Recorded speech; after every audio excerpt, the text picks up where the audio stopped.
राघव उस दिशा में देखने के लिए मुड़ा जहां से आवाज आई थी, और जैसी कि उम्मीद थी, उसने दो समान चेहरों को उस पर व्यंग्य करते हुए देखा। ये दोनों इंद्र और देव थे, जिन्हें अर्जुन ने बेकार और निकम्मे कहा था।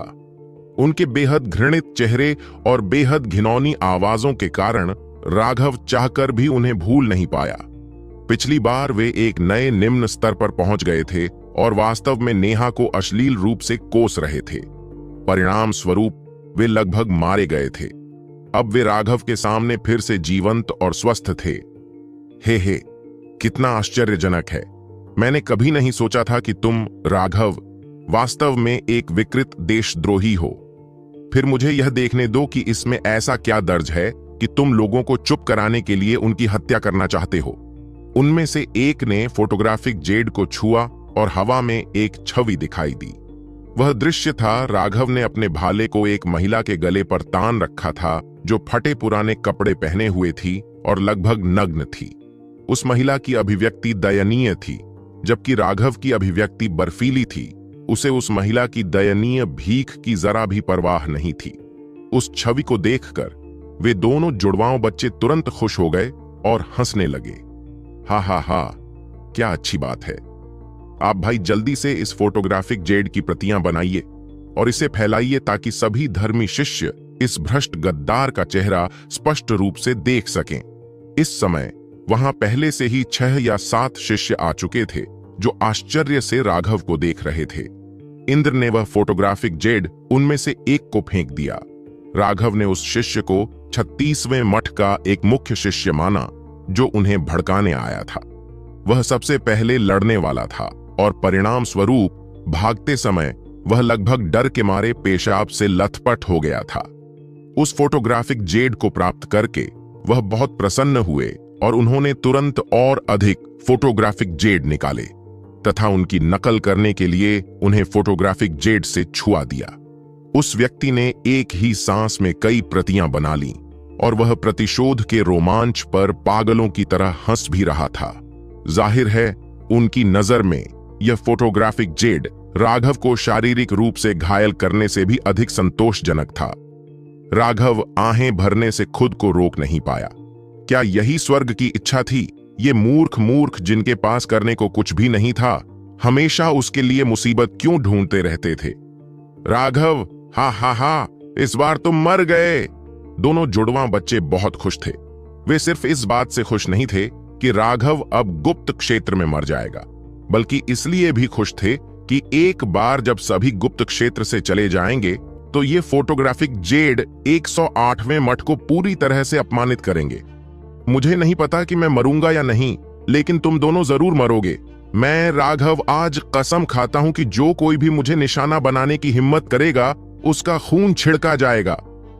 इस समय राघव पागल होने की कगार पर था। वह इन मूर्खों से तंग आ चुका था जो उसे परेशान कर रहे थे। अगर ऐसा ही चलता रहा तो उसकी साधना लगातार बाधित होती रहेगी। राघव को भविष्य के संकट से निपटने के लिए तुरंत मजबूत होने की जरूरत थी।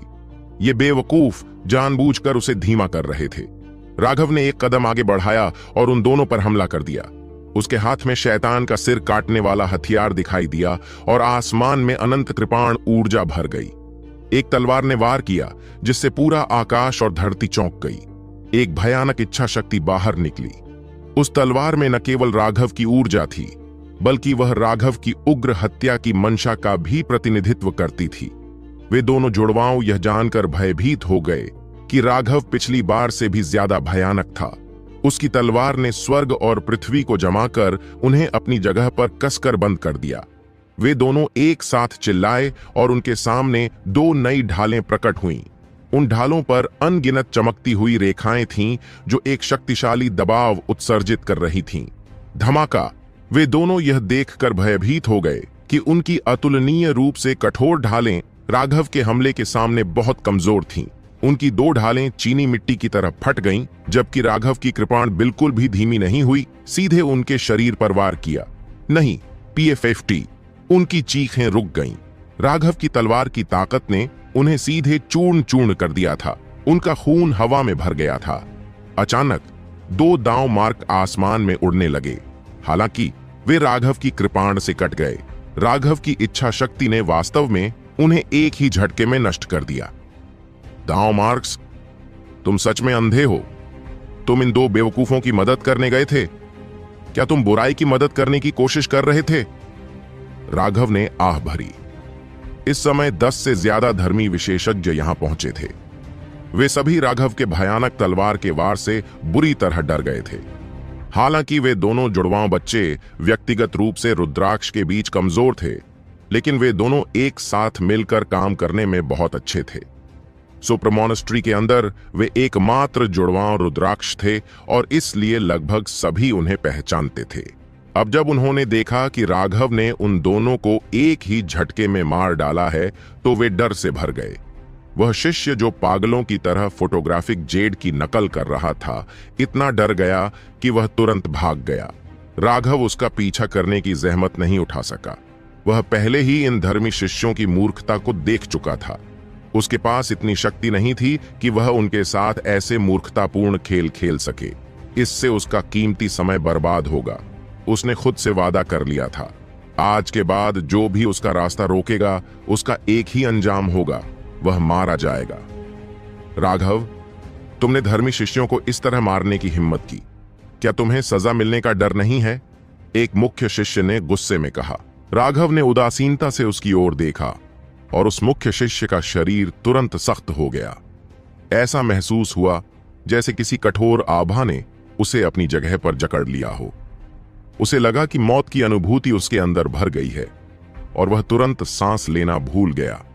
उसकी ओर देखने के बाद राघव ने कुछ और नहीं कहा और गुप्त क्षेत्र में आगे बढ़ गया। राघव, तुम घिनौने, बेशर्म, विकृत देशद्रोही हो। तुमने उसी संप्रदाय के शिष्यों को बेरहमी से मार डाला और बस चले जाना चाहते हो। यहां पर पहले से ही बहुत से शिष्यों को हंगामा करने के लिए मजबूर किया जा रहा था और अब एक अनुग्रहित व्यक्ति चिल्लाया। यहां 40 से अधिक मुख्य शिष्य और 7 अनुग्रहित शिष्य मौजूद थे। सभी आश्चर्य से राघव को देख रहे थे। राघव अचानक रुक गया और सभी की ओर देखने लगा। यह मेरी पहली और अंतिम चेतावनी है, मुझे भड़काओ मत। तुम सब अब बच्चे नहीं रहे, तुम सब बड़े हो गए हो जिनमें सही और गलत में अंतर करने की क्षमता और जिम्मेदारी है। अगर तुम सही और गलत की परवाह नहीं करोगे और मेरे खिलाफ हाथ उठाने का फैसला करोगे, तो मैं फिर कभी दया नहीं दिखाऊंगा। इतना कहकर राघव जाने के लिए मुड़ा। बेशर्म, एक बेशर्म भ्रष्ट गद्दार भी ऐसे अहंकारी शब्द कहने की हिम्मत कर सकता है। तुम सब किसका इंतजार कर रहे हो? धर्म के मार्ग पर आने वाली विपत्ति से छुटकारा पाने के लिए इस भ्रष्ट गद्दार को एक साथ मार डालो। इस व्यक्ति ने 2 तलवारें निकाली और राघव पर झपटा। उसकी तलवारें राघव की पीठ पर वार कर रही थीं। मरना! राघव ने पीछे मुड़कर भी नहीं देखा। डेविल डेकैपिटेटर उसके पीछे से निकल आया। वह व्यक्ति एक कृपा पात्र था, लेकिन वह बाद में आया था और उसने राघव को जुड़वां बच्चों को मारते नहीं देखा था। इसके अलावा वह ईर्ष्या से पागल हो गया जब उसने नेहा और अनुराधा का दृश्य याद किया, 2 परम सुंदरियां जो राघव की बाहों को पकड़ रही थीं। ब्लड कंडेंसेशन का बच्चा इतना घमंडी कैसे हो गया? इसलिए वह तुरंत क्रोधित हो गया, क्योंकि राघव ने सिर्फ एक चेतावनी देकर सबको रोक दिया। उसने मान लिया था कि उसके नेतृत्व में और भी न्याय योद्धा होंगे। दुर्भाग्यवश ऐसा प्रतीत हुआ कि उसने यह ध्यान नहीं दिया कि उसके पीछे चल रहे लोगों में से कोई भी उसके साथ आगे नहीं बढ़ा था। जैसे ही राघव की तलवार बाहर निकली, स्वर्ग और पृथ्वी एक दूसरे से चिपक गए और एक उन्मत्त विनाशकारी इच्छा तुरंत उतर आई। उसे तुरंत एहसास हुआ कि वह मरने की तलाश में था। ऐसी अजेय इच्छा शक्ति केवल चुने हुए व्यक्ति के पास ही हो सकती थी। अब उसे आखिरकार वे अफवाहें याद आ गईं कि राघव में चुने हुए व्यक्ति की लड़ने की शक्ति थी। Cross swords. वह व्यक्ति वास्तव में बहुत शक्तिशाली था। राघव की इच्छा शक्ति से घिरे होने के बावजूद वह अभी भी अपनी नसों को स्थिर रखने में सक्षम था। उसकी तलवारें एक छाप में घूम रही थीं। उसके सामने एक बड़ा सा क्रॉस प्रकट हुआ जो राघव की कृपाण पर जोरदार वार कर रहा था। लेकिन वह व्यक्ति यह देखकर भयभीत हो गया कि उसका शक्तिशाली हमला राघव के शैतानी सिर काटने वाले हथियार के सामने पूरी तरह से बिखर गया। उसकी कृपाण उसकी छाती तक पहुंचने से पहले बिल्कुल भी नहीं रुकी। खून और मांस फट गया। उस कृपा पात्र को ऐसे ही मार दिया गया। एक पारदर्शी दांव चिन्ह आकाश में तैरने लगा जो भागना चाहता था। डेविल डिकैपिटेटर एक बार फिर बाहर आया और वह दांव चिन्ह तुरंत फट गया, जिससे सभी के भाव बदल गए। राघव वाकई बहुत क्रूर था। उसने न केवल लोगों को मारा बल्कि उनके अतुलनीय रूप से कीमती दांव चिन्हों को भी नष्ट कर दिया।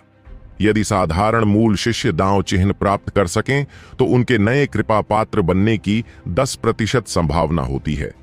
राघव को स्वाभाविक रूप से यह बात पता थी। हालांकि उसके सामने खड़े ये बेवकूफ इस योग्य नहीं थे कि वह यह अवसर उनके लिए छोड़ दे। राघव की कृपाण ने बिना किसी दया के वार किया, जिससे सभी चौंक गए। उसने एक कृपा पात्र को बिना पलक झपकाए उसकी ओर देखे बिना ही मार डाला। यह कैसा अहंकार था! बेशक यहां मौजूद हर कोई बेवकूफ नहीं था। हालांकि उन्होंने उस फोटोग्राफिक जेड से वह छवि देखी थी, लेकिन उन्होंने पूरा वीडियो नहीं देखा था। उन्हें संदेह था कि वास्तव में क्या हुआ था, और अब उन्होंने व्यक्तिगत रूप से देखा कि राघव कितना शक्तिशाली और घमंडी था।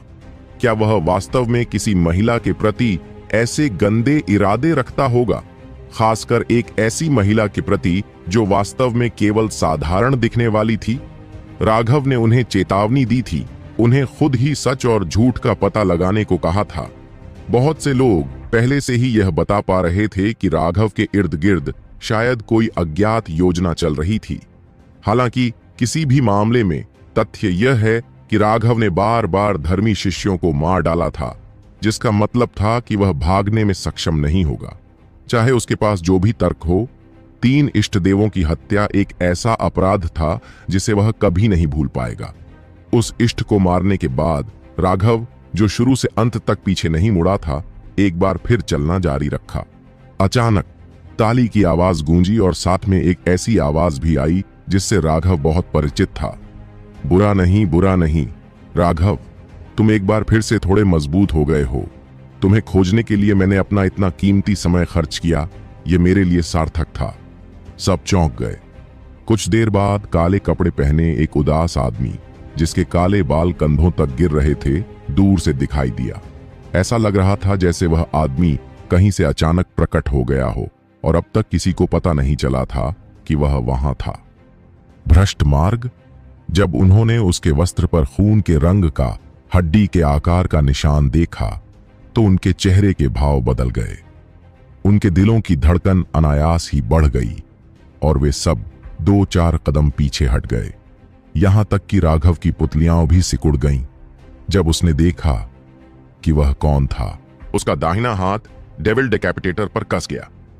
समर! उसका दाहिना हाथ डेविल डिकैपिटेटर पर कस गया। समर!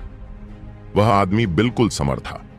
अपने काले लबादे को पीछे की ओर लहराते हुए वह एक शैतान की तरह दिख रहा था जो नरक से निकलकर आया हो। वर्तमान समर पहले से भी ज्यादा डरावना लग रहा था। राघव, क्या तुम अपने पुराने दोस्त को देखने के बाद कुछ नहीं कहोगे? समर मुस्कुराया, लेकिन वह मुस्कान बेहद बर्फीली थी और उसकी आवाज कानों में चुभने वाली बर्फ की तरह थी, जिससे लोगों को अपनी हड्डियों में ठंडक महसूस हो रही थी। वहां खड़े होने मात्र से, यद्यपि वह लगभग 300 मीटर की दूरी पर था, उन धर्मी शिष्यों को भय और घबराहट महसूस हुई और वे सभी पीछे हट गए। यहां तक कि कृपा पात्र भी खुद को पीछे हटने से नहीं रोक पाए। उन्हें महसूस हो रहा था कि उसके अंदर से स्वर्ग को हिला देने वाली नफरत निकल रही है। समर, तुम बुरे नहीं हो। सिर्फ कुछ महीनों में ही तुम्हारी तीसरी टांग इतनी लंबी हो गई है। राघव भी समर की उपस्थिति से आश्चर्यचकित था। समर की आभा पहले जैसी नहीं थी। यह बहुत अधिक मजबूत थी, लेकिन जिन शत्रुओं की नफरत उनके दिलों में घर कर चुकी थी, उनके प्रति राघव ने एक नियम का पालन किया। यदि वह एक वाक्य से उन्हें क्रोधित कर सकता था, तो वह निश्चित रूप से दूसरे वाक्य का इस्तेमाल नहीं करेगा। समर! वे सभी धर्मी शिष्य स्तब्ध थे। उनकी आंखें भय से भरी हुई थीं। समर का नाम सभी धर्मी शिष्यों को पता था। उस समय उन्होंने सुना था कि एक शीर्ष विशेषज्ञ धर्मी और भ्रष्ट युद्धों में से एक में दिखाई दिया था। 108वें मठ ने प्रथम मठ से सहायता मांगी थी और प्रथम मठ ने एक चयनित मठ भेजा था। हालांकि कुछ गुप्त चैनलों के माध्यम से यह बात लीक हो गई कि इस चुने हुए व्यक्ति को पहले मठ से एक गुप्त पत्र द्वारा सतर्क कर दिया गया था, जिसने उसे रोक दिया था। ऐसा कहा जाता है कि प्रथम मठ ने भ्रष्ट मार्ग पर एक अविश्वसनीय रूप से शक्तिशाली शिष्य के प्रकट होने की अफवाह सुनी होगी, जो 1000 साल में एक बार प्रकट होने वाला प्रतिभाशाली व्यक्ति था। ऐसा व्यक्ति केवल मानव के स्तर का विशेषज्ञ ही लड़ सकता था। हालांकि उस समय मानव एकांत में था और लड़ने के लिए बाहर नहीं जा सकता था। उस चुने हुए व्यक्ति ने युद्ध समाप्त होने के बाद एक बेतरतीब बहाना बनाया था। बेशक यह आकस्मिक नहीं था, बल्कि पूरी तरह से जानबूझकर किया गया था। यह पहले मठ का आदेश था। वे सभी जानते थे कि मानव के समान स्तर के विशेषज्ञ कितने भयानक थे। 108वें मठ के जीवन और मृत्यु का उनके लिए कोई मतलब नहीं था और वे एक चुने हुए को खोना नहीं चाहते थे।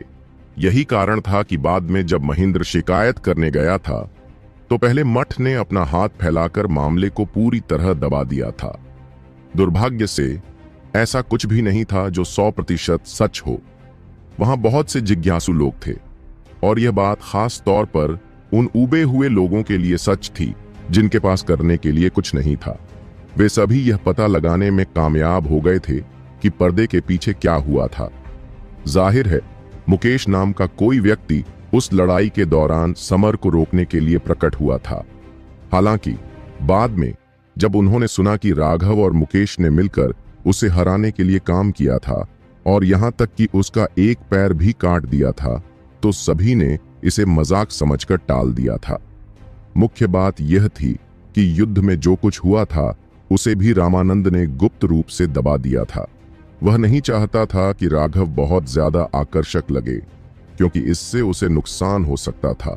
लेकिन उस लड़ाई के बाद धर्मी मार्ग में ऐसा कोई नहीं था जो समर का नाम न जानता हो।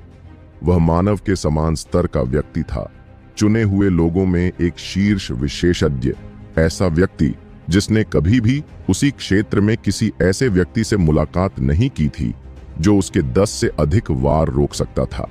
उनके सामने खड़ा यह आदमी भ्रष्ट मार्ग का शीर्ष विशेषज्ञ था, जो मुख्य अनुयायियों को मुर्गियों की तरह मार सकता था। वे कैसे भयभीत नहीं हो सकते थे? यहां तक कि रुद्राक्ष को भी समर के सामने मार दिया जाएगा। वे भागना तो चाहते थे, लेकिन वे थोड़े अनिच्छुक भी थे। आखिरकार वे धर्म के मार्ग के विशेषज्ञ थे, अपनी प्रतिष्ठा और प्रतिष्ठा वाले लोग। वे डरकर भाग नहीं सकते थे। उन्होंने खुद से कहा कि वे भाग नहीं सकते, और फिर भी उनके पैर नहीं माने और वे लगातार पीछे हटते रहे जब तक कि वे 1 मील दूर नहीं हो गए। लेकिन राघव का जवाब सुनकर वे स्तब्ध रह गए। क्या अफवाहें सच थीं और समर का पैर काट दिया गया था? तुम्हारा मुंह अभी भी इतना नापसंद है। क्या तुम जानबूझकर मुझे गुस्सा दिलाने की कोशिश कर रहे हो? समर अपने हाथों को अपनी पीठ के पीछे बांधे हुए वहीं खड़ा था और ठंडी निगाहों से राघव को देख रहा था। खुद को किसी महान देवता की तरह मत बनाओ। कोई देवता युद्ध के मैदान में अपनी पीली सी टांग नहीं फेंकेगा। राघव ने घृणा से उसकी ओर देखा। उसे इस तरह के अहंकारी दिखावटी प्रदर्शन पसंद नहीं थे, जिनमें कोई सार भी नहीं था। वह जानता था कि अब वह भाग नहीं सकता। अब केवल एक ही काम था, पूरी ताकत से लड़ना। अब जब आपके पास मुकेश की मदद या उस महिला की गुप्त कला नहीं है, तो मैं देखना चाहता हूं कि आप मेरे कितने हमलों को रोक सकते हैं। अंतरिक्ष में हलचल मच गई और समर के पीछे एक भ्रामक आकृति दिखाई दी। ऐसा लग रहा था जैसे कोई शैतान देवता उसके शरीर पर कब्जा कर रहा हो और जमीन जोर से हिल रही थी। हालांकि समर राघव से नफरत करता था, लेकिन वह उसे नीची नजर से नहीं देखता था। वह जिस समय ज्यूली के गुप्त क्षेत्र में प्रवेश करता था, उसी समय वह इस धर्मी मार्ग के प्रवेश क्षेत्र की ओर भागता था, ताकि देख सके कि क्या वह राघव से मिल सकता है। और जाहिर है कि उसकी किस्मत स्वर्ग को चुनौती देने वाली थी। जैसे ही वह इस क्षेत्र में पहुंचा, उसने लड़ाई को महसूस किया और तुरंत राघव को नोटिस किया। हालांकि राघव अभी भी रक्त संघनन के चरम पर था, लेकिन उसने उसे थोड़ा भी नीचा देखने की हिम्मत नहीं की। अगर वह राघव को मारना चाहता था तो उसे जितनी जल्दी हो सके उसे मारना होगा, अन्यथा यदि वे बहुत लंबे समय तक लड़ते रहे तो वे धर्म के मार्ग के बहुत से विशेषज्ञों को आकर्षित करेंगे। भले ही वह अधिक अभिमानी था, लेकिन वह अहंकार में पूरे सुपरमठ के कुलीनों से लड़ने नहीं जाएगा। अगर वह मानव को अपने कब्जे में ले लेता है तो भले ही वह आमने सामने की लड़ाई में उससे डरता नहीं, लेकिन अगर वह चुने हुए लोगों के एक बड़े समूह से घिरा होता तो वह निश्चित रूप से मर जाता। इसलिए उसका आभा मंडल तुरंत अपने चरम पर पहुंच गया। राघव ने भी लापरवाही बरतने की हिम्मत नहीं की। उसी समय जब समर ने अपनी आभा जारी की, राघव ने भी अपनी दिव्य अंगूठी को बुलाया और उसकी आंखों में एक सितारा दिखाई दिया। राघव को अचानक एहसास हुआ कि ज्यूली गुप्त क्षेत्र में समृद्ध युद्ध कवच को बुलाना बाहरी दुनिया से अलग था। यहां ऐसा लग रहा था जैसे स्वर्ग और पृथ्वी उसे आशीर्वाद दे रहे थे, और उसकी ताकत में वृद्धि बाहरी दुनिया की तुलना में कहीं अधिक थी। जैसे ही उसने समृद्ध युद्ध कवच को बुलाया, एक भयानक आभा फूट पड़ी, जिससे प्रकाश का एक स्तंभ बन गया जो बादलों को चीरता हुआ आसमान की ओर बढ़ गया। 1000 मील के दायरे में कोई भी इसे देख सकता था। हे भगवान, कितना भयानक है! वे धर्मी शिष्य जो 1 मील दूर खड़े थे, वे यह सब देखकर आश्चर्यचकित हो गए। यह सब केवल उन दोनों द्वारा अपनी आभा छोड़ने से हुआ। स्वर्ग और पृथ्वी पहले से ही विकृत होने लगे थे। उनके पैरों के नीचे की जमीन दरारों से भर गई थी, जो देखते ही देखते सैकड़ों मील तक फैल गई। उन दोनों के जबरदस्त दबाव से प्रभावित होकर वे शिष्य एक बार फिर पीछे हट गए। इसी समय अधिक से अधिक शिष्य इस दृश्य की ओर खींचे चले आए। उनकी दोनों आभाएं पागलों की तरह ऊपर चढ़ रही थीं, जिससे ऐसा लग रहा था जैसे 2 प्राचीन राक्षस एक दूसरे पर दहाड़ रहे हों और एक दूसरे को दबाने की कोशिश कर रहे हों। लेकिन समर यह देखकर हैरान रह गया कि वह टेंडन परिवर्तन के 9वें स्वर्गीय चरण में राघव को दबाने के लिए अपनी आभा का उपयोग करने में असमर्थ था। यह विशेष आभा कुछ ऐसी थी जो अनिवार्य रूप से व्यक्ति की ऊर्जा थी, जो उसकी इच्छा से पूरित होती थी। इसने एक तरह का आध्यात्मिक दबाव बनाया। यह बिना लड़े ही लोगों को दबाने की सबसे बड़ी तकनीक थी। राघव की साधना का आधार समर की तुलना में कहीं ज्यादा कमजोर था, लेकिन उसकी इच्छा शक्ति असीम थी, और यह लगभग एक तलवार की तरह थी जो आकाश के गुंबद को भेदने के लिए तत्पर थी, और कोई भी उसे रोक नहीं सकता था। राघव ने अपनी इच्छा शक्ति का इस्तेमाल करके अपनी ऊर्जा को बढ़ाया और समर की आभा को रोकने में कामयाब रहा। हालांकि वह केवल समर का ही सामना कर पाया। राघव के लिए उसे दबा पाना असंभव था। समर की राघव के प्रति नफरत पहले ही चरम पर पहुंच चुकी थी। राघव को मारे बिना वह अपने पैर के कट जाने के अपमान को नहीं धो सकता था। वह राघव को शरीर और आत्मा से कुचलने की योजना बना रहा था। वह चाहता था कि उसे अंतहीन निराशा का एहसास हो, उसे छींटी की तरह कुचलने की तरह। इस इच्छा को प्राप्त करने के लिए पिछले कुछ महीनों में समर ने अपने साधना आधार को तेजी से बढ़ाया था तथा उसे टेंडन रूपांतरण के 9वें स्वर्ग चरण तक पहुंचा दिया था। लेकिन अब उसने पाया कि उसके सारे कठोर परिश्रम, दिन रात उसकी पीड़ा, उसकी नसों को मजबूत करने के लिए सभी प्रकार के जहर का उपयोग अभी भी उसे राघव को दबाने की अनुमति नहीं दे रहा था, जो केवल रक्त संघनन पर था। उसका क्रोध पूरी तरह से फट गया। मरना! समर ने अचानक एक सुनहरा भाला निकाला, जो बिल्कुल उसके पुराने भाले जैसा ही लग रहा था। हालांकि उस पर लगे रूंड ने उसकी आभा को पहले से भी ज्यादा शक्तिशाली बना दिया था। पैर कट जाने के अलावा जिस बात ने उसे सबसे अधिक क्रोधित किया वह यह थी कि उसका हथियार भी खो गया था। उनके संप्रदाय को विशेष रूप से एक फोर्जिंग मास्टर से अनुरोध करना पड़ा था कि वह दिन रात काम करके ज्यूली गुप्त क्षेत्र के लिए समय पर नया भाला तैयार करे। इस भाले को बनाने में बहुत ज्यादा कीमती संसाधन खर्च हुए थे। सिर्फ भाले के सिर में ही 4 उच्च श्रेणी के जादुई जानवर क्रिस्टल कोर जड़े हुए थे। इन सभी का इस्तेमाल भाले का वजन बढ़ाने के लिए किया गया था। इस भाले का वजन 1,80,000 पाउंड था। एक बार जब इसके रूण सक्रिय हो जाते तो उन क्रिस्टल कोर के भीतर की ऊर्जा बाहर निकल जाती और भाले का वजन 30% और बढ़ जाता। पिछली बार समर अपने हथियार के वजन के कारण नुकसान में था। इस बार वह वही गलती नहीं करेगा। उसका भाला हवा में लहराता हुआ राघव पर टूट पड़ा। ऐसा लग रहा था जैसे वह भाला पूरी दुनिया को तोड़ सकता है। राघव पहले कभी इतना गंभीर नहीं हुआ था। समर पिछली बार से भी ज्यादा मजबूत था। जमीन पर गिरते हुए डेविल डेकैपिटेटर ने एक गहरी छाप में छलांग लगाई। उस छाप के दौरान राघव की अपनी ताकत बढ़ रही थी, जो सिर्फ उसकी शारीरिक ताकत से कहीं ज्यादा थी। यह एक अत्यंत गहन परिसंचरण तकनीक थी जो उसने वायलेट गेल सेबर से सीखी थी। इससे उसकी अपनी ताकत बार बार बढ़ती गई, लेकिन उसे यह भी ध्यान से गणना करनी थी कि उसकी कृपाण कहां गिरेगी। जैसे ही उसकी कृपाण अपने लक्ष्य पर पहुंचेगी, वह आरोपित ऊर्जा अपने चरम पर पहुंच जाएगी और फट जाएगी। धमाका! शैतान का सिर काटने वाला समर के भाले से टकराया। जमीन पूरी तरह से फट गई और धरती की एक बड़ी लहर तुरंत 100 मील तक फैल गई। दूर खड़े तमाशा देख रहे शिष्यों को धरती की उस भयानक लहर ने तुरंत दफना दिया। वास्तव में कुछ कमजोर मुख्य शिष्य सीधे प्रभाव से बेहोश हो गए।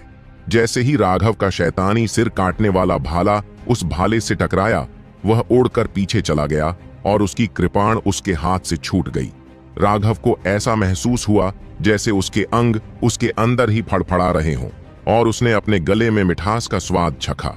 लगभग खून की उल्टी होने लगी। उस एक हमले ने तुरंत ही उसके अंदर गंभीर आंतरिक प्रभाव पैदा कर दिया। समर बहुत शक्तिशाली था।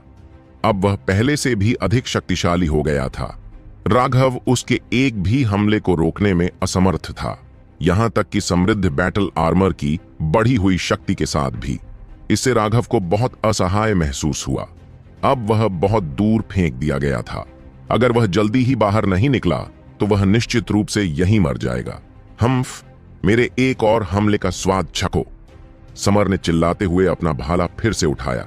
इस बार उसके भाले पर लगे सभी रन चमक उठे और इसने राघव पर एक भयानक दबाव डाला। राघव ने ठंडी सांस ली और अपने सामने हाथ की मुहर बना ली, जिससे उसकी आध्यात्मिक शक्ति फैल गई। छोटी स्नो, बाहर आओ और उसे मार डालो। अंतरिक्ष में तीव्र कंपन हुआ और राघव के सामने एक विशाल आकृति प्रकट हुई। जैसे ही वह आकृति प्रकट हुई, उसने अपना मुंह खोला और समर पर 1 फुट लंबा गोला ठूक दिया। उस गोले से कान फाड़ देने वाली ध्वनि निकलती थी। अगर आप ध्यान से देखें तो पाएंगे कि यह गोला लाखों छोटे छोटे पवन ब्लेडों से बना हुआ था, जो इतने छोटे थे कि उन्हें नंगी आंखों से मुश्किल से देखा जा सकता था। उस गोले के केंद्र को अनगिनत हवा के ब्लेड घेरे हुए थे। केंद्र में लावा जैसा तरल पदार्थ था जो तेजी से घूम रहा था। बेशक वह आकृति लिटिल स्नो थी। राघव ने बहुत पहले ही लिटिल स्नो को तैयार रहने को कहा था। लिटिल स्नो ने पहले से ही पर्याप्त ऊर्जा जमा कर रखी थी और जैसे ही वह दिखाई दिया, उसने एक शक्तिशाली हमला किया। वह गोला लिटिल स्नो की विरासत में मिली तकनीकों में से एक था। यह उसका सबसे शक्तिशाली हमला था। चौथी रैंक पर आगे बढ़ने के बाद यह पहली बार था जब लिटिल स्नो ने पूरी ताकत से हमला किया था। समर को उम्मीद नहीं थी कि राघव ऐसा कदम उठाएगा और अचानक से ही उसका भाला उसे रोक नहीं पाया। अब वह उसकी छाती पर लगने वाला था। भ्रामक अस्थिवस्त्र, एक प्रेत जैसी आकृति तुरंत समर के चारों ओर लिपट गई और ऐसा लग रहा था मानो उसे घनी हड्डियों में लपेटा गया हो। धमाका! लिटिल स्नो का हमला तब फटा जब वह समर के शरीर से टकराया। उसी क्षण लाखों हवा के ब्लेड सभी दिशाओं में फैल गए। बकवास! राघव हैरान था कि लिटिल स्नो का हमला इतना भयानक था। उन हवा के ब्लेड दुश्मनों और खुद के बीच अंतर नहीं कर सकते थे। अगर उस पर हमला होता तो क्या वह चूर चूर नहीं हो जाता? जैसे ही राघव खुद की रक्षा के लिए अपनी ऊर्जा प्रसारित करने की तैयारी कर रहा था, राघव की दृष्टि धुंधली हो गई। Little snow! उसे अचानक एहसास हुआ कि लिटिल स्नो ने उसे अपने मुंह में डाल लिया है। टकराना! राघव को अचानक लगा कि उसका पूरा शरीर हिल रहा है और लिटिल स्नो हवा में उछलती हुई दिख रही है। राघव ने लिटिल स्नो के एक दांत को कसकर पकड़ रखा था। कई सांस लेने के बाद लिटिल स्नो ने अपना मुंह खोला, जिसे राघव को फिर से पता चल गया कि क्या हो रहा था। Little snow! राघव बाहर कूद गया और पहली चीज जो उसने देखी वह थी लिटिल स्नो खून से लथपथ। उसके शरीर पर कई घाव हो गए थे। जाहिर है लिटिल स्नो खुद भी अपने भयानक हमले को रोकने में असमर्थ था। लिटिल स्नो एक लंबी दूरी का लड़ाकू था और उसकी खुद की रक्षात्मक ताकत उसकी हमलावर ताकत की तुलना में असमर्थ थी। अच्छा कदम, सच में बहुत अच्छा कदम। भींचे हुए दांतों के बीच से एक आवाज निकली। राघव चौंक कर आवाज की दिशा में देखने लगा। इस समय धूल से भरा आसमान अंततः फीका पड़ चुका था। लिटिल स्नो के हमले से कई मील का क्षेत्र धूल में बदल गया था। दूर से खून से लथपथ एक आदमी राघव को घूर रहा था। वह व्यक्ति समर था।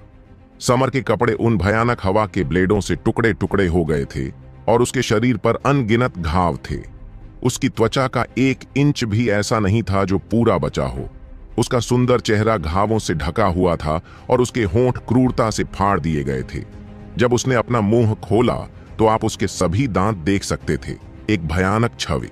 समर चौंक गया और क्रोधित भी। उसने कभी सपने में भी नहीं सोचा था कि राघव एक जानवर को काबू करने वाला व्यक्ति है जो केवल रक्त संघनन साधना आधार के साथ 4थे दर्जे के जादुई जानवर को नियंत्रित करने में सक्षम है। जानवरों को वश में करने वालों के पास शक्तिशाली आध्यात्मिक शक्तियां थीं। वे आध्यात्मिक स्थान खोलने और जादुई जानवरों पर आध्यात्मिक निशान लगाने में सक्षम थे ताकि उन्हें अपना गुलाम बना सकें। जानवरों को वश में करने वालों के आतंक पर संदेह करने की जरूरत नहीं थी, लेकिन जानवर को वश में करने वाले चाहे कितने भी शक्तिशाली क्यों न हों, उन सभी में एक घातक कमजोरी थी। वह यह कि अपनी शक्तिशाली आध्यात्मिक शक्ति के अलावा उनके पास मूलतः शून्य आक्रमणकारी शक्ति थी। उनके शरीर बहुत कमजोर थे। यह एक ऐसा तथ्य था जिस पर कभी विवाद नहीं हुआ था।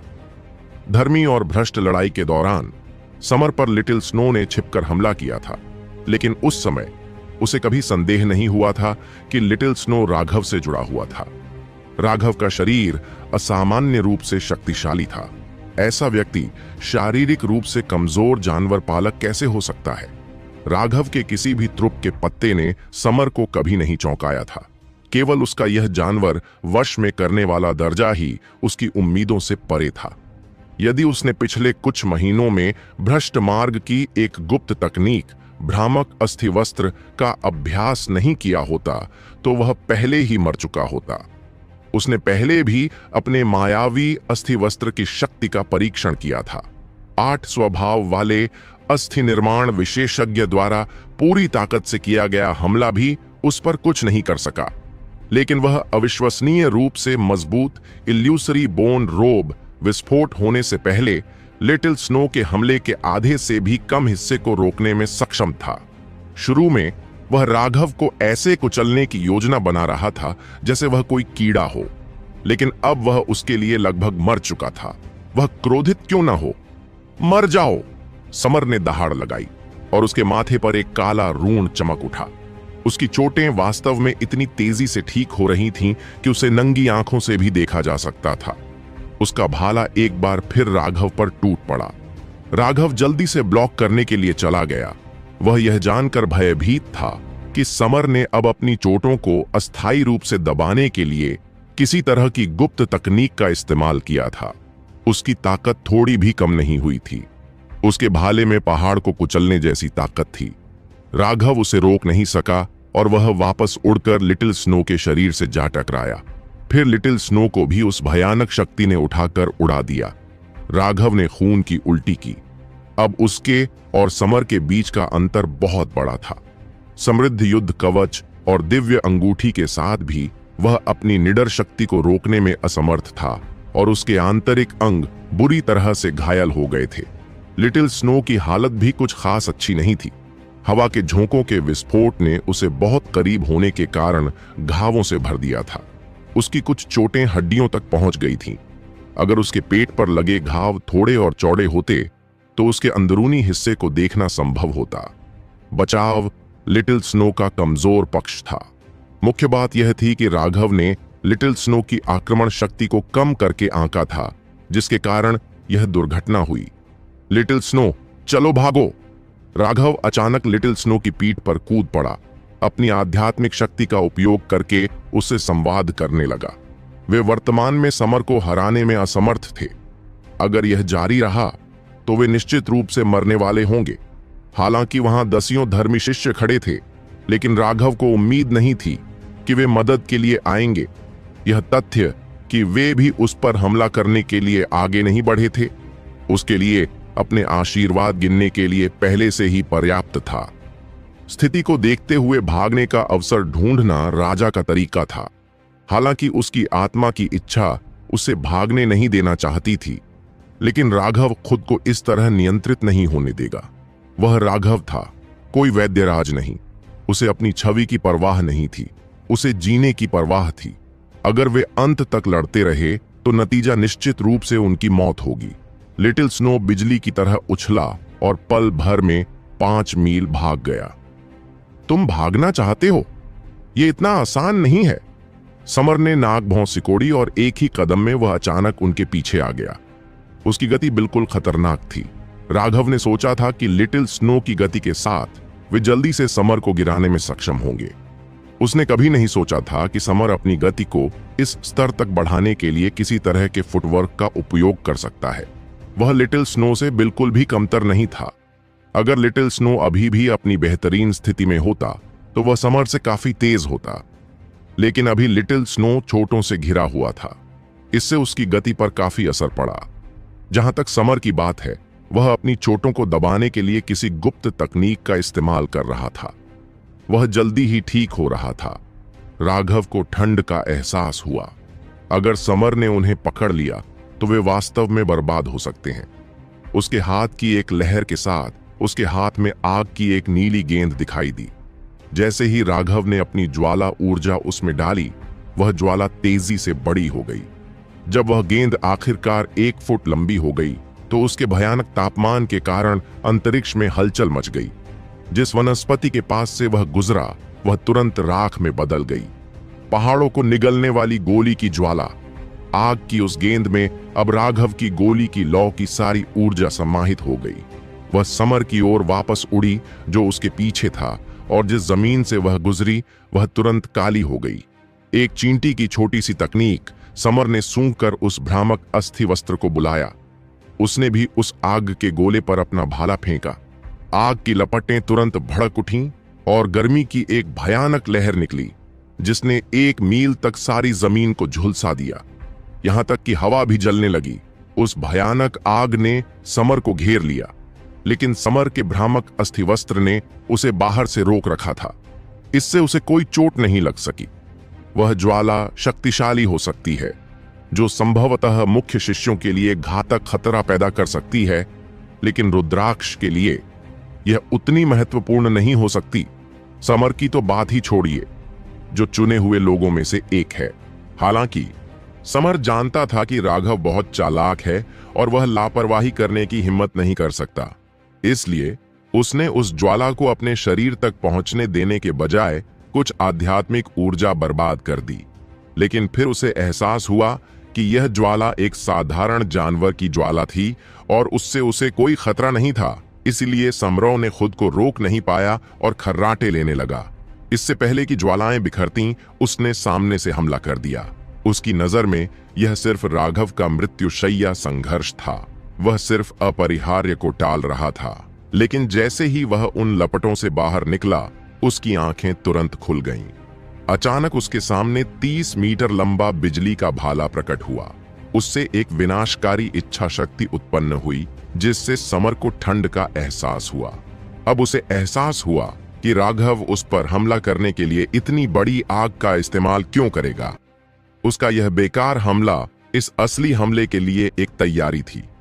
सब कुछ बहुत जल्दी हुआ था। वह अभी आग की लपटों से बाहर निकला ही था कि बिजली का भाला उसके पास आ पहुंचा। उसके पास बचने का समय नहीं था, इसलिए वह उसे रोकने के लिए केवल अपने भाले पर ही निर्भर रह गया। टकराना। वह बिजली का भाला समर के भाले से जोर से टकराया। उसी क्षण वह पूरी तरह से फट गया और उसकी उन्मत्त वज्र शक्ति समर को निगलने के लिए चली गई। आह! समर ने एक दयनीय चीख निकाली। वह बाहरी ऊर्जा को रोक सकता था, लेकिन वह वज्र शक्ति को रोकने में असमर्थ था। आखिरकार राघव की वज्र शक्ति स्वर्ग और पृथ्वी से आई थी और यह बेहद उन्मत्त थी। समर ने मूल रूप से अपनी चोटों को दबाने के लिए एक गुप्त तकनीक का इस्तेमाल किया था। जिस क्षण उस पर उन्मत्त ऊर्जा हावी हुई, वह उसे दबा नहीं सका। उसकी सारी पुरानी चोटें खुल गईं, उसका खून छलकने लगा। राघव, यहां आओ और मर जाओ। समर पूरी तरह से पागल हो गया था। राघव का बिजली का भाला बहुत शक्तिशाली था। अगर यह सामान्य समय पर होता तो इससे उसे कोई वास्तविक खतरा नहीं होता, लेकिन इस पल में इसने उसे अपनी चोटों को रोकने में असमर्थ बना दिया। अगर वह अब थोड़े समय में राघव को नहीं मार सकता तो उसके पास उसका पीछा करने की ऊर्जा नहीं होगी और इस बार उसे मारने का उसका प्रयास विफल हो जाएगा। अपने शरीर में हो रहे तीव्र दर्द को बलपूर्वक सहते हुए समर ने गुस्से से दहाड़ लगाई और उसकी सारी ऊर्जा बाहर निकल गई। जब वह राघव की ओर बढ़ा तो उसकी गति चरम पर थी। राघव बार बार चौंकने से खुद को नहीं रोक पाया। समर वाकई बहुत भयानक था। अब जबकि समर बस कुछ ही पल दूर था, वह केवल उसका सामना कर सकता था। उसने डेविल डिकैपिटेटर को बाहर निकाल दिया और अंतिम लड़ाई के लिए तैयार हो गया। अचानक एक बड़ा तीर सीधे समर की ओर चला। वह तीर 3 मीटर लंबा था, भाले जैसा दिख रहा था। उस पर कई खांचे थे और जब वह उड़ता था तो लगभग कोई आवाज नहीं होती थी। यह एक भूतिया तीर था। बकवास! जब तक समर को इसका एहसास हुआ, वह विशाल तीर लगभग उसके पेट तक पहुंच चुका था। वह विशाल तीर सीधे समर के कंधे में जा लगा। इसके पीछे की शक्ति ने सीधे समर की आध्यात्मिक ऊर्जा सुरक्षा को तोड़ दिया और उसके कंधे को चूर चूर कर दिया। राघव बहुत खुश हुआ और उसने दूर से देखा कि अर्जुन 10 मील दूर एक पहाड़ पर क्रॉसबो पकड़े खड़ा था। पिछले महीनों के दौरान अर्जुन ने उन सभी औषधीय गोलियों का सेवन किया था जिन्हें राघव ने उसके लिए विशेष रूप से परिष्कृत किया था। उसका साधना आधार पहले ही टेंडन परिवर्तन के 6ठे स्वर्ग चरण तक पहुंच चुका था। इसके अलावा राघव ने उसे औषधीय गोलियां दी थीं, जिससे उसका शारीरिक शरीर मजबूत हो गया था। अब वह बिना किसी दबाव के अपने क्रॉसबो का उपयोग करने में सक्षम था। जब राघव और समर में लड़ाई शुरू हुई थी तो अर्जुन ने तुरंत उस परिचित आभा को पहचान लिया था और दौड़कर वहां पहुंच गया था। वह ठीक समय पर पहुंचा था और देखा कि समर राघव का पीछा कर रहा था। उसने जल्दी से अपना क्रॉसबो निकाला और समर की गति को समीकरण में शामिल करने के बाद उसने अपना लगभग दिव्य तीर चलाया। हालांकि अर्जुन के पास स्वयं कोई शक्तिशाली मार्शल ताकत नहीं थी, लेकिन उसका क्रॉसबो कुछ ऐसा था जिसे उसने व्यक्तिगत रूप से बनाया था और अब वह इसे छोटी से छोटी बारीकियों तक नियंत्रित करने में सक्षम था। इससे उसे समर का कंधा तोड़ने का मौका मिला और ऐसा सिर्फ इसलिए हुआ क्योंकि समर बहुत शक्तिशाली था। अगर यह कोई यादृच्छिक इष्ट होता तो वे निश्चित रूप से अर्जुन के तीर से मारे जाते। अर्जुन को इस बात का अफसोस था कि उसने अपने तीर से समर को नहीं मारा। अगर वह 1000 साल में एक बार आने वाले जीनियस को मारने के लिए एक ही तीर का इस्तेमाल कर सकता तो उसका नाम निश्चित रूप से जंगल की आग की तरह फैल जाता। अच्छा, राघव ने अर्जुन को अंगूठा दिखाया। अर्जुन का तीर वाकई एकदम सही था। उसका कोण और समय सब एकदम सही था और उससे बचाव करना असंभव था। कोई भी चुना हुआ व्यक्ति इस तरह के हमले में मर सकता था। ऐसा इसलिए था क्योंकि राघव ने भी तीर के आने तक उसका ध्यान नहीं दिया था। समर का कंधा बुरी तरह से क्षतिग्रस्त हो गया था और उसकी हड्डियां भी दिखाई दे रही थीं। शून्य भंजक क्रॉसबो और उसके तीर बहुत भयानक थे, जिससे समर को डर के मारे पसीना आ गया। अगर उसकी प्रतिक्रिया थोड़ी धीमी होती तो उसका पेट सीधा छेदा जाता। हालांकि वह इससे मरता नहीं, लेकिन वह अपनी सारी युद्ध क्षमता तुरंत खो देता। वह केवल बुरी तरह से भागने में ही सक्षम होता। एक और विशाल तीर समर पर छूटने पर घरेलू मक्खी की भिन भिनाहट जैसी हल्की आवाज गूंजी। यह तीर बिजली की तरह निकला, लेकिन इसके उड़ने की आवाज बहुत कम थी।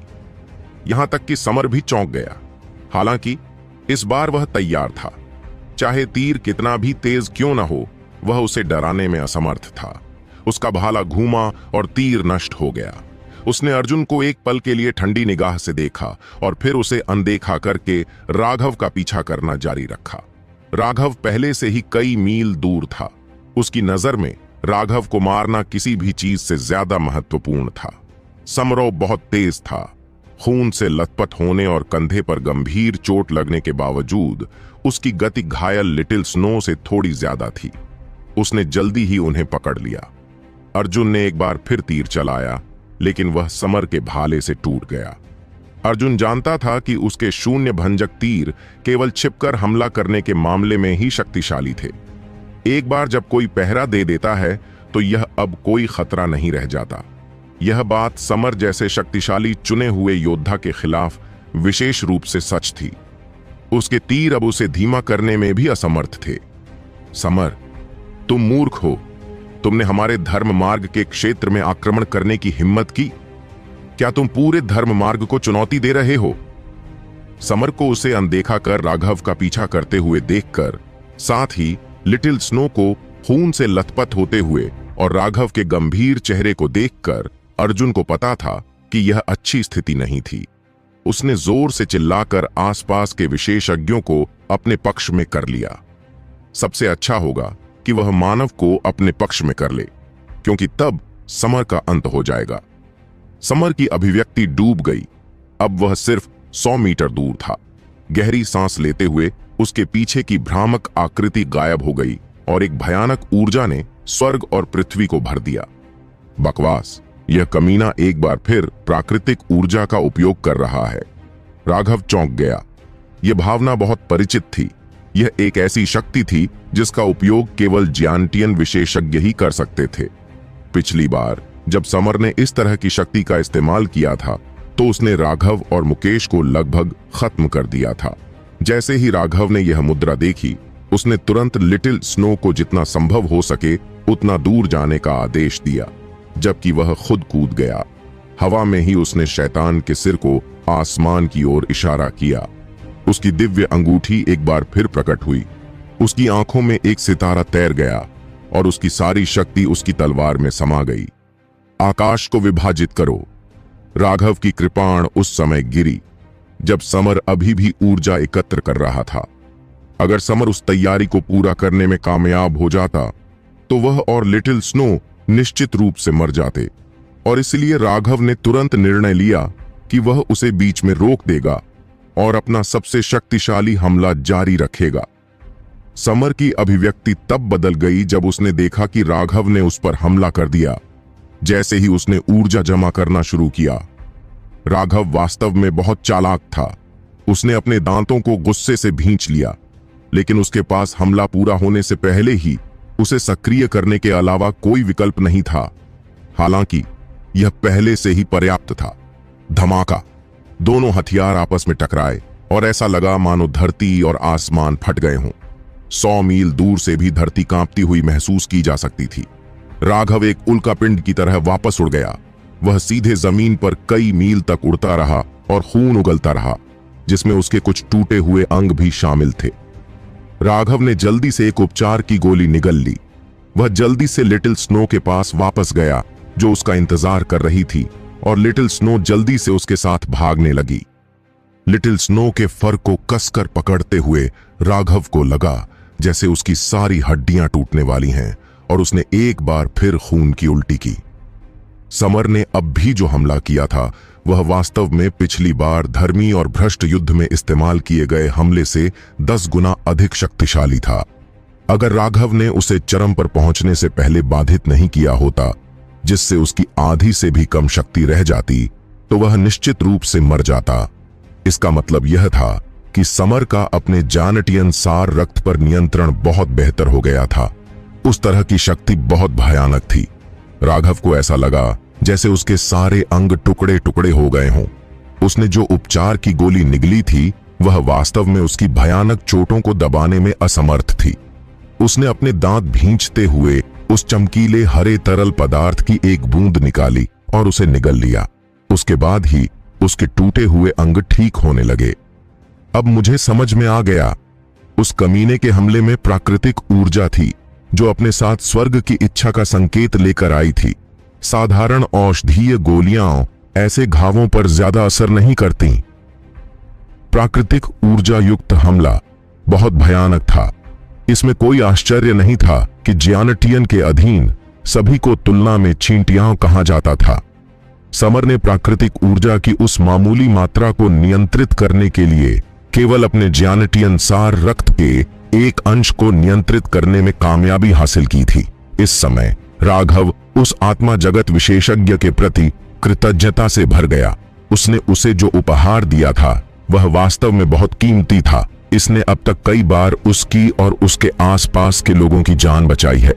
हालांकि इतने समय के बाद उसके पास उसकी दिव्य जीवन द्रव्य की आखिरी बूंद बची थी। उसे निश्चित रूप से इस आखिरी बूंद को ठीक से संरक्षित करना होगा। यह ऐसी चीज थी जो उसकी जान बचा सकती थी। धूल से भरा आसमान आखिरकार छंट गया और समर का पीला चेहरा नजर आया। उसका पूरा शरीर अब खून से लथपथ